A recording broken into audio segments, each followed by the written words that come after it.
Bismillahirrahmanirrahim. Innal hamdalillah nahmaduhu wa nasta'inuhu wa nastaghfiruh wa na'udzu billahi min shururi anfusina wa sayyiati a'malina. May yahdihillahu fahuwal muhtad wa may yudlil falan tajida lahu waliyyan mursyida.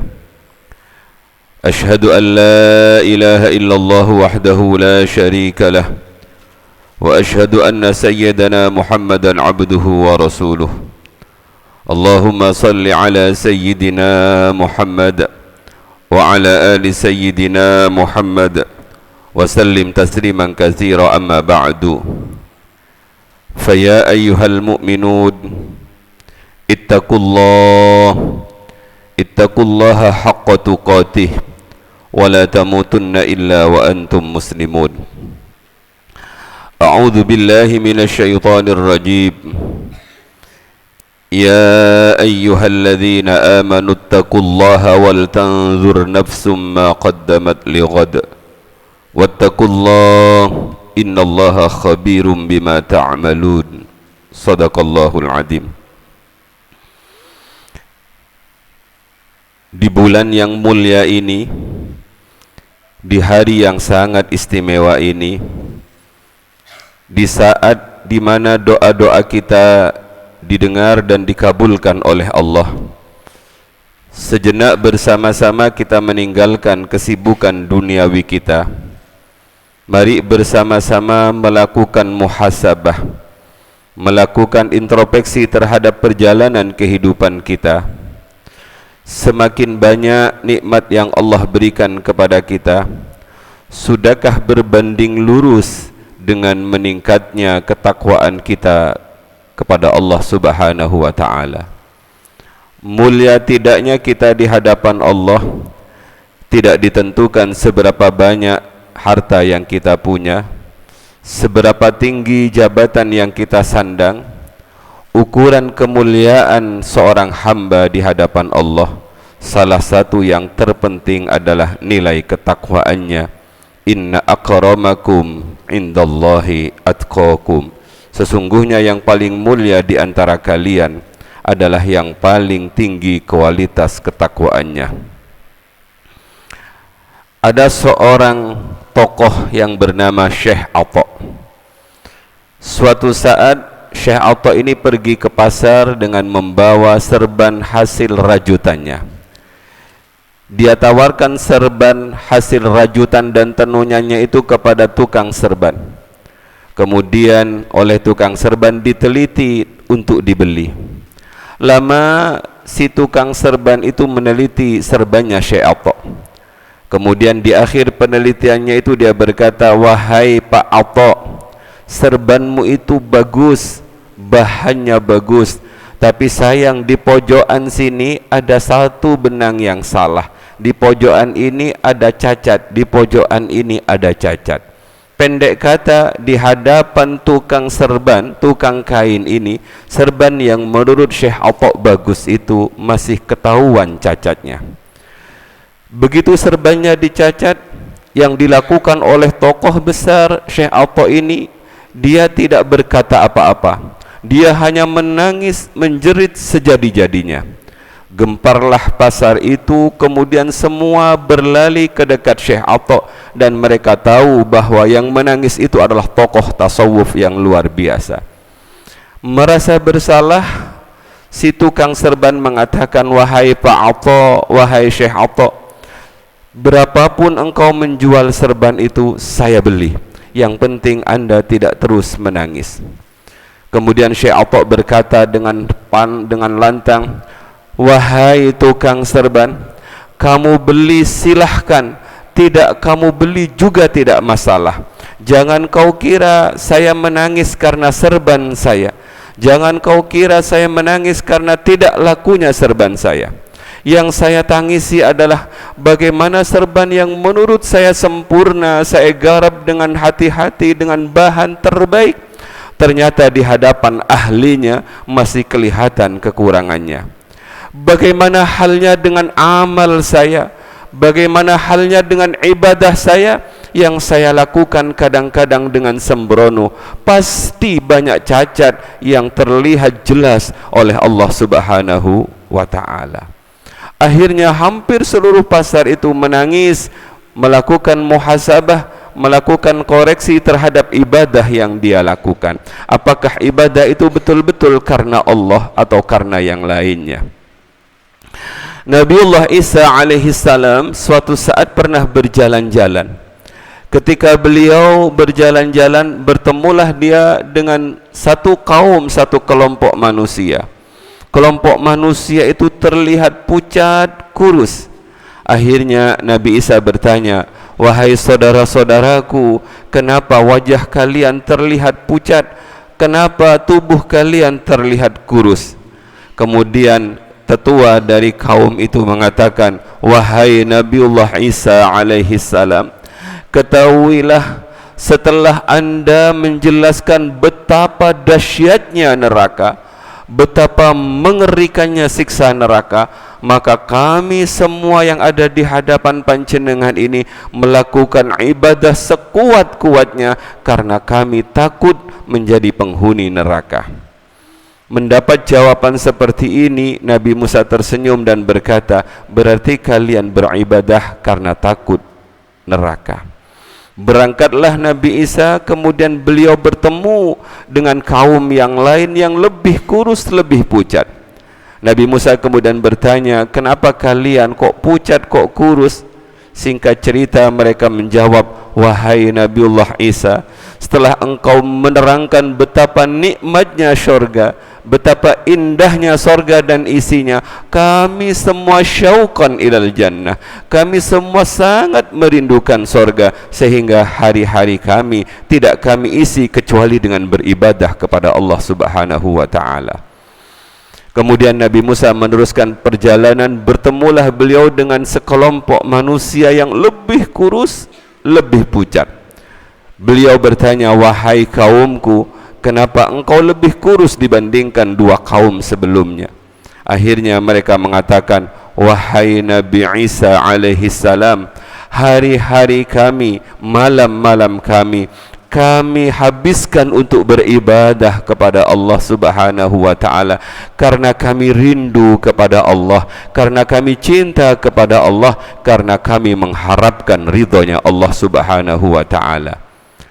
Nabi Musa tersenyum, kemudian beliau berkata, "Antum awliyaullah, kalian adalah kekasih-kekasih Allah, dan saya disuruh oleh Allah untuk terus mendampingi kalian." Hadirin jamaah Jum'ah yang dimuliakan oleh Allah, dua kisah mulia ini sebagai tauladan bagi kita untuk cermin seperti apa kualitas diri kita. Imamuna Al-Ghazali dawuh, paling tidak seorang hamba itu dibedakan dalam tiga kelompok. Ada sinfun ya'budunallaha ala sabilil khawf, wa sinfun ya'budunallaha ala sabilir raja, wa sinfun ya'budunallaha ala sabilil hub. Ada satu kelompok manusia yang beribadah kepada Allah, motivasinya karena takut akan siksaan Allah. Ada sebagian kelompok manusia yang beribadah kepada Allah, motivasinya karena menginginkan surganya Allah, karena menginginkan nikmatnya Allah, bukan menginginkan Allah. Tapi yang sinfun ya'budunallaha ala sabilil hub adalah yang tertinggi. Mereka adalah orang-orang yang beribadah kepada Allah karena dasar cinta kepada Allah Subhanahu wa ta'ala. Berapa banyak waktu itu orang-orang yang ingin langsung kepada Allah tanpa lewat Rasulullah. Ngapain kita harus lewat baginda Nabi? Cukup kita langsung kepada Allah. Ternyata Allah Subhanahu wa ta'ala tidak berkenan, karena Allah Subhanahu wa ta'ala begitu mencintai dan memuliakan kekasihnya Rasulullah sallallahu alaihi wasallam. Beliau dawuh kepada kanjeng Nabi untuk disampaikan kepada mereka, "Kul in kuntum tuhibbunallaha fattabi'uni yuhibbukumullah." Wahai kekasihku Muhammad, katakan kepada mereka yang ingin langsung kepada aku tanpa melewati engkau, in kuntum tuhibbunallah, kalau kalian betul-betul mencintai Allah, fattabi'uni, maka jalan untuk menuju cintanya Allah yang benar itu kalian harus mengikuti aku, kata Kanjeng Nabi. Yuhibbukumullah, maka kalian akan dicintai oleh Allah Subhanahu wa taala. Ini Jumat terakhir dari bulan Maulid Muhammad sallallahu alaihi wasallam. Mudah-mudahan kita yang penuh dengan kekurangan ini, kita yang penuh dengan kesalahan ini, baik itu kesalahan yang terlihat maupun yang tidak terlihat, baik aib itu yang terlihat maupun aib yang tidak terlihat, baik itu aib yang zahir maupun aib yang batin, akan tertutupi karena cinta kita kepada Rasulullah sallallahu alaihi wasallam. Kami tutup dengan sebuah kisah. Ada seorang tokoh yang bernama Imam Utsbi. Suatu saat Imam Utsbi ini berada di Raudhah, di dekat makom baginda Rasulullah sallallahu alaihi wasallam. Beliau bersalawat, beliau mengumandangkan pujian-kepujian kepada baginda Nabi Muhammad sallallahu alaihi wasallam. Di tengah-tengah beliau mengumandangkan pujian bersalawat kepada baginda Nabi, tiba-tiba ada seorang badui, ada seorang dari kampung datang ke makom baginda Rasul. Di dekat makom baginda Rasul, badui ini berkata, "Ya Rasulullah, saya adalah orang kampung yang datang dari jauh. Saya hadir ke dekatmu ini karena saya mendengar langsung dari panjenengan sebuah ayat, walau annahum idzalamu anfusahum ja'uka fastaghfarullaha wastaghfara lahumur rasul lawajadullaha tawwabar rahima." Seandainya mereka itu adalah orang-orang yang zalim kepada diri mereka, lantas mereka mendatangimu wahai Muhammad, mereka mengakui kesalahannya, mereka memohon ampun kepada Allah, dan mereka meminta kepadamu untuk memohonkan ampun kepada Allah, lawajadullaha tawwabar rahima, maka niscaya mereka akan menjumpai Allah sebagai zat yang tawwabar rahima. Maka ya Rasul, saya datang dari jauh dengan biaya yang cukup banyak, dengan pengorbanan yang luar biasa, hanya ingin mengakui bahwa saya ya Rasul adalah orang yang zalim terhadap diri saya. Tolong wahai Rasulullah, mintakan ampun saya kepada Allah, karena kalau engkau yang memintakan ampun, lawajadullaha tawwabar rahima, maka Allah akan mengampuni segala dosa-dosa saya sesuai janji Allah Subhanahu wa taala.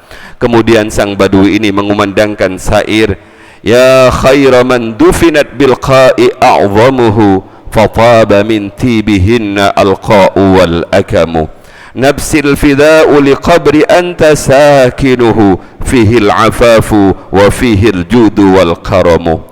Wahai sebaik-baiknya manusia yang jasad tulang belulangnya dikuburkan di tanah mulia ini, sungguh tanah dan bumi ini menjadi mulia karena kemuliaan panjenengan. Jiwaku sebagai tebusan bagi makam tempat jasadmu bersemayam, tempat yang penuh dengan penjagaan, kemuliaan dan kedermawanan. Begitu syair ini dibaca oleh sang badui ini, Imam Utsbi tertidur sebentar. Saat beliau tertidur, beliau didatangi oleh baginda Rasul, wahai Utsbi, bangun, kejar badui itu, harus kau kejar. Setelah kau sampai dengan badui itu, sampaikan salam senang dari saya dan bilang kepada dia bahwa saya telah memohonkan ampun untuk dia dan keluarganya kepada Allah, dan Allah menerima permohonan ampun saya untuknya. Bangunlah Imam Utsbi, kemudian beliau melihat ternyata pemuda itu sudah tidak ada di dekat makam baginda Rasul. Berlarilah dia mengejar pemuda itu, akhirnya pemuda itu kena juga oleh Imam Udbi. Kemudian Imam Udbi memegang tangan pemuda itu, sambil mencium tangan pemuda itu Imam Udbi mengatakan, wahai pemuda, saya adalah Udbi yang tadi sama dengan panjenengan berada di dekat makam Rasulullah. Saya ditemui oleh baginda Nabi untuk mengejar kamu. Kepentingan saya pertama, saya menyampaikan salam untukmu dari Rasulullah sallallahu alaihi wasallam.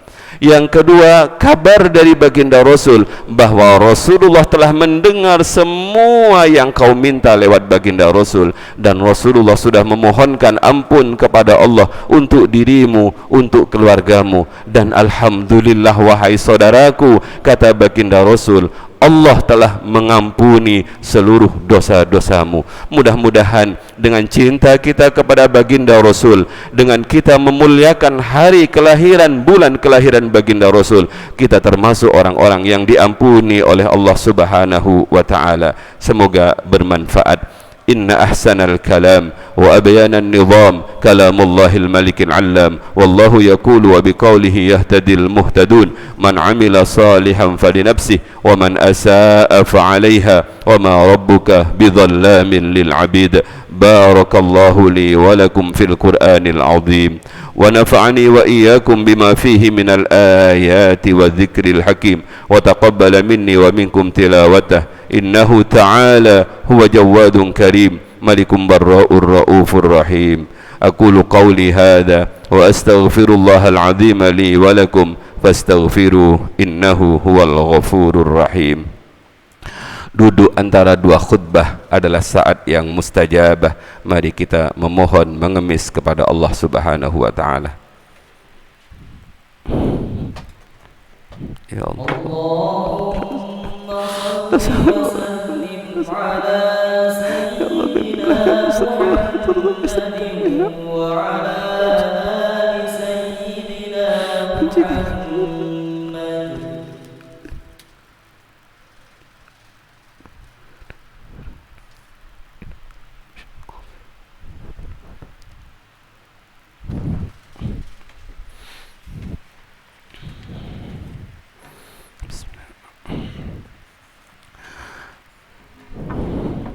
Alhamdulillahi hamdan katsiran kama amar, wa ashhadu an la ilaha illallah wahdahu la syarika lahu irghaman liman jahada bihi wa kafar, wa ashhadu anna sayyidana Muhammadan abduhu wa rasuluhu sayyidul khalaiki wal bashar.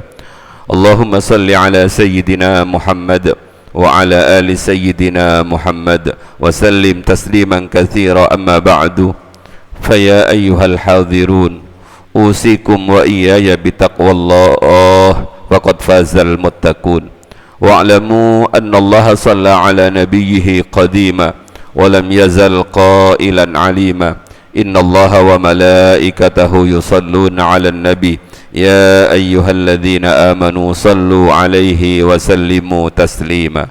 Allahumma salli ala sayyidina Muhammad وعلى آل سيدنا محمد كما صليت على سيدنا إبراهيم وعلى آل سيدنا إبراهيم وبارك على سيدنا محمد وعلى آل سيدنا محمد كما باركت على سيدنا إبراهيم وعلى آل سيدنا إبراهيم في العالمين إنك حميد مجيد. اللهم اغفر للمسلمين والمسلمات والمؤمنين والمؤمنات الأحياء منهم والأموات. اللهم أعز الإسلام والمسلمين وأهلك الكفرة والمشركين والمتمردين المتشيطنين الذين يكذبون رسلك ويصدون عن سبيلك ويقاتلون ويحاربون أولياءك. اللهم أنزل بهم بأسك الذي لا يرده عن القوم المجرمين. عباد الله، إن الله يأمر بالعدل والإحسان وإيتاء ذي القربى وينهى عن الفحشاء والمنكر والبغي يعظكم لعلكم تذكرون. فاذكروا الله العظيم يذكركم واشكروه على نعمه يزدكم ولذكر الله أكبر والله يعلم ما تصنعون.